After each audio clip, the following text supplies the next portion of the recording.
വെയിലെറിച്ചു കേട്ടോ. അപ്പം നമ്മൾ ഇതാ മുളകും മല്ലിയും വാങ്ങി വെച്ചിട്ട് 10-15 ദിവസമായേ. പക്ഷേ നമ്മൾ മഞ്ഞപ്പൊടി വാങ്ങുകയാണ് കേട്ടോ ചെയ്തിരുന്നത്. അപ്പം മഞ്ഞപ്പൊടി വാങ്ങുമ്പോൾ ഇപ്രാവശ്യം നമ്മൾ എന്ത് കാട്ടിയെന്നറിയോ, മഞ്ഞൾ വാങ്ങി, ഉണക്കമഞ്ഞൾ വാങ്ങിയിട്ടോ. ഉണക്കമഞ്ഞൾ വാങ്ങി പൊടിക്കാൻ വിചാരിച്ചു. ആഹാ, ഇത് അതിനേക്കാട്ടിലും നോക്കി നോക്ക് കല്ല്. ഇതാ ഇത് കണ്ടോ, ഇത് മുളക് കഴുകുമ്പോൾ കിട്ടിയതാണ് കേട്ടോ. ഇത് കറുന്നനുണ്ടായിരുന്നു.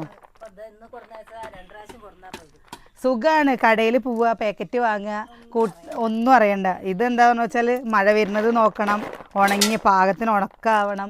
പിന്നെ കണ്ടോ മല്ലിയൊക്കെ കഴുകുമ്പോൾ ചിലവർ കാണാൻ കൊണ്ടുപോയിട്ട് അതേപോലെ കൊണ്ടുപോയി പൊടിച്ചിട്ട് വരുന്നു. ഇങ്ങനെ ഉണ്ടാവും കേട്ടോ. പക്ഷേ ഇങ്ങനെ കഴുകി ഉണക്കി പൊടിച്ച് കഴിഞ്ഞിട്ടില്ലേ, നമ്മൾ എന്ത് കറി ഉണ്ടാക്കുമ്പോഴും നല്ല ടേസ്റ്റാണ്. കണ്ടില്ലേ കല്ലുകൾ കണ്ടോ? ഇത് ഇനിയുണ്ടോ, ഇതിൻ്റെ അടിയിലുണ്ടോ?